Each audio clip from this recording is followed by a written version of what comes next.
Hello दोस्तों, कैसे हैं आप सब। मैं हूं आपका दोस्त नितिन और आप देख रहे हैं भूत नंबर 13। दोस्तों, आज फिर आपका भाई हाजिर है एक नई चुड़ैल की कहानी के साथ। जैसे कि आपको पता ही होगा, जब भी चुड़ैल का नाम मुंह पर आता है तो एक बदसूरत लंबे बालों वाली, लंबे नाखूनों वाली किसी औरत की शक्ल सामने आ जाती है, जिससे पूरे शरीर में एक अजब सी सिहरन दौड़ जाती है। मुझे बचपन से ही भूतों से बहुत डर लगता था। डरने को तो लोग सांप, बिच्छू, शेर, चीतों से भी डरते हैं, लेकिन मेरा मानना था कि ये कितने भी खतरनाक क्यों ना हो, लेकिन भूत और चुड़ैल के सामने ये कहीं नहीं टिकते। हमारे गांव में भूतों के किस्से की कोई कमी नहीं है, चाहे वह नहर के पास वाला भूत हो या सड़क के किनारे वाला भूत जो सड़क पर होने वाली सारी मौतों का जिम्मेदार है।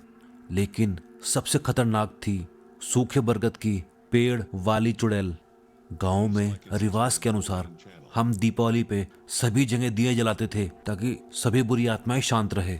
लेकिन बरगद का पेड़ दीपावली पर भी अंधेरे में रहता था।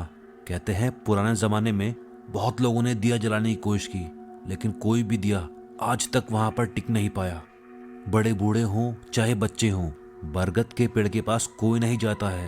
वहां पर सिर्फ गर्भवती महिलाएं जा सकती थी, वो भी चुड़ैल का आशीर्वाद लेने। जैसा कि अक्सर होता है, किसी भी भयावह और रहस्यमय चीज के बारे में हजार तरह की कहानियां बन जाती हैं।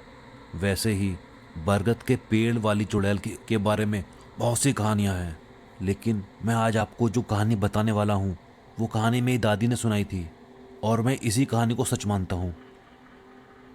बहुत साल पहले, जब मेरी दादी पैदा भी नहीं हुई थी, तब की बात है।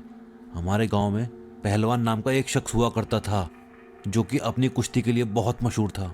पहलवान का असली नाम बेचन दास था, और बेचन का नाम पहलवान कैसे पड़ा, इसकी भी एक बड़ी रोचक घटना है। उस जमाने में प्रचंडवीर नाम का पहलवान बहुत ही मशहूर था।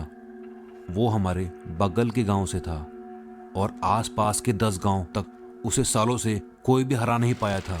कहते हैं उसने एक बार एक भैंस को अपने एक मुक्के से मार गिराया था। बेचन भी बहुत ही बलिष्ठ और शक्तिशाली था, लेकिन उसे कभी पहलवानी में रुचि नहीं थी। एक दिन बेचन की किसी बात पर प्रचंडवीर से बहस हो गई। प्रचंडवीर को तो अपनी पहलवानी पर बहुत घमंड था। वो तुरंत ही हाथापाई पर उतर आया, लेकिन सबकी आशा के विपरीत बेचन ने उसको उल्टा ही पीट दिया। इस घटना से पूरे गांव में चर्चा होने लगी कि प्रचंड में वो दम नहीं रहा। प्रचंड ने अपनी खोई हुई प्रतिष्ठा पाने के लिए बेचन को कुश्ती के लिए चुनौती दे दी। बरगद का पेड़ तब हरा भरा था। बरगद के पेड़ के नीचे ही दंगल लड़ा, और दूर दूर से लोग यह कुश्ती का मुकाबला देखने के लिए आए। लोग कहते हैं कि उस दिन दोनों धुआंधार लड़े।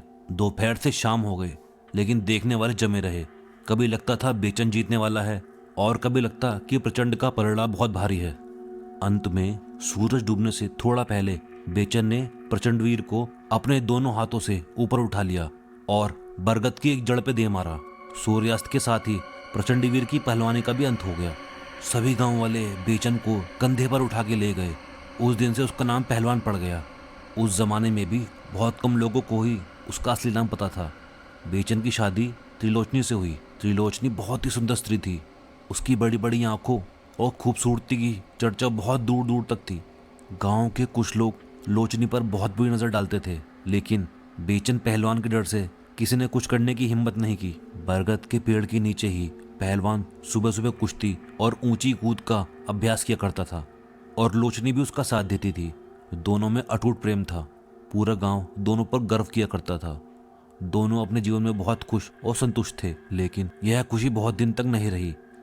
पहलवान को एक दिन किसी सांप ने काट लिया। सांप बहुत जहरीला था, और घंटे भर में ही पहलवान का शरीर नीला पड़कर ठंडा हो गया। जब लोचनी ने यह खबर सुनी तो वह सन्न रह गई। उसे ना रोया गया ना कुछ बोला गया। बरगद के पेड़ के नीचे ही पहलवान की चिता को आग लगा दी गई। पहलवान के मरने पर गांव के लड़कों को खुली छूट मिल गई। सांत्वना देने के बहाने सबने लोचनी को बुरी नज़र से अलग अलग लालच दिए, लेकिन लोचनी ने सबको करारा जवाब दिया। कई को तो सबके सामने बेइज्जत भी किया। पहलवान के मरने के बाद भी वह पहलवान की उतनी ही थी जितने उसके जिंदा रहती थी। कोई 2 महीने बाद खबर आई कि लोचनी गर्भ से है।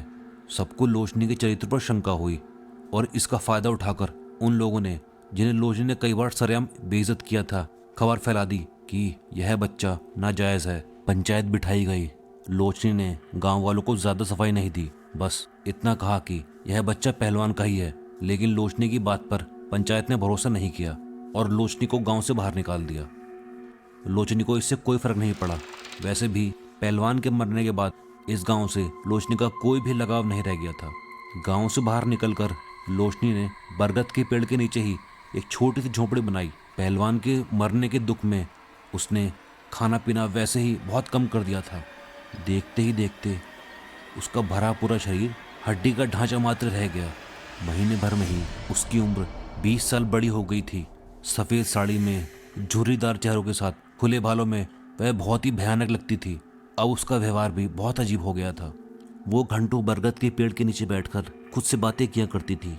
वो ये मानने लगी थी कि पहलवान अब भी जिंदा है और वो अब भी कुश्ती और ऊंची कूद का अभ्यास करता है। बस थोड़ी और कोशिश करो, आधा हाथ और कूदो तो सबको पिछाड़ दोगे। आज तुम्हारा मन अभ्यास में नहीं लग रहा। जैसी आवाज़ बरगद के पेड़ के आसपास रात भर गूंजा करती थी।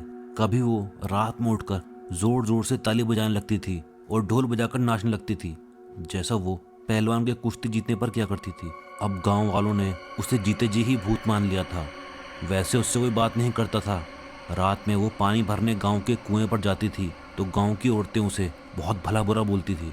कुछ गांव की औरतें उसका फूला हुआ पेट की वजह से उस पर दया दिखाकर कभी कभार कुछ खाने को दे दिया करती थी। बहुत जोर की बारिश हुई। हर जगह पानी पानी हो रहा था। काली कुप अंधेरी रात में लोचनी दर्द से तड़प रही थी। बिजली की चमक में बरगद का पेड़ उस छोटे से झोपड़े के साथ बहुत ही डरावना लग रहा था। फिर भी गांव की एक औरत हिम्मत करके लोचनी के पास आई।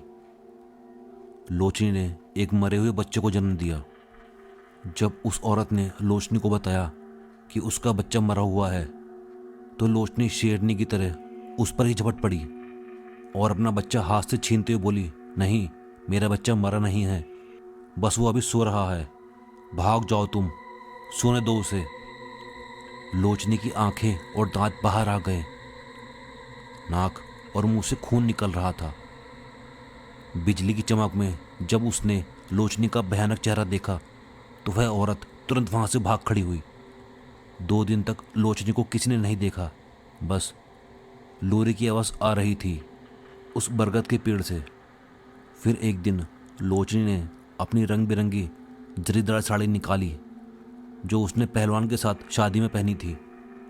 उसने साड़ी पहनी और सारे गहने पहने, आँखों और चेहरे पर काजल चपोड़ा और सर में ढेर सारा सिंदूर डालकर कुएं पर पानी भरने गई। लोचनी, ये तुम्हें क्या हो गया है? ये कैसा रूप बना रखा है? गांव की एक बुढ़िया ने कुएं पर लोचनी से पूछा। अरे काकी, आज नन्ही के बाबा आने वाले हैं। वो नन्ही को देखेंगे तो बहुत खुश होंगे। नन्ही? कौन नन्ही? अरे मेरी बिटिया काकी। वह बहुत बदमाश है, पूरा दिन सोती रहती है। अब इसके बाबा आएंगे तो ही जागेगी। इस पर वह बुढ़िया कोई जवाब नहीं दे पाई, बस आंखें फाड़ती लोचनी को देखती रही। उस रात लोचनी ने झोपड़े के पास एक छोटा सा गड्ढा खोदा और अपनी मरी हुई बिटिया को उसमें रखा और अपने सारे गहने और कपड़े उतारकर अपनी मरी बिटिया के पास रखा और गड्ढे को मिट्टी से ढक दिया। फिर उसने एक सफ़ेद साड़ी में खुद को लपेटा और दूसरी सफ़ेद साड़ी से झोपड़े के ऊपर चढ़कर फांसी लगा ली। कहते हैं किसी की भी झोपड़ी के पास जाने की हिम्मत नहीं हुई। लोचनी की लाश को गिद्ध नोच नोच कर खा गए और उसकी सफ़ेद साड़ी के चीथड़े बहुत दिन तक ऐसे ही लटके रहे। साल भर के बाद वह बरगद का पेड़ सूख गया था। कुछ दिनों बाद जब गांव में जन्म के दौरान 2 बच्चे की मौत हुई तो गांव वाले उसे अब लोचने की घटना के साथ जोड़ने लगे। तांत्रिक बुलाकर बरगद के तने पर धागे लपेट दिए गए और झोपड़ी की जगह एक छोटा सा मंदिर बनवा दिया गया जहां सिर्फ गर्भवती महिलाएं ही जा सकती थी और धागे लपेटकर अपनी बच्ची की सुरक्षा के लिए आशीर्वाद मांगती।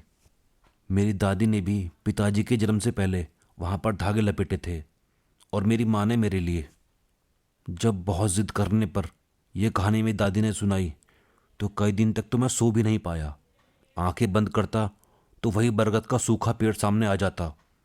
वैसे बड़े होने पर मैंने भूत प्रेतों में विश्वास करना छोड़ दिया, लेकिन फिर भी मेरी आज तक हिम्मत कभी नहीं हुई कि मैं उस बरगद के पेड़ के पास भी जाऊं। मेरी सारी सोच मिलकर भी बरगद के पेड़ वाली चुड़ैल का डर मेरे दिल से नहीं निकल पाई।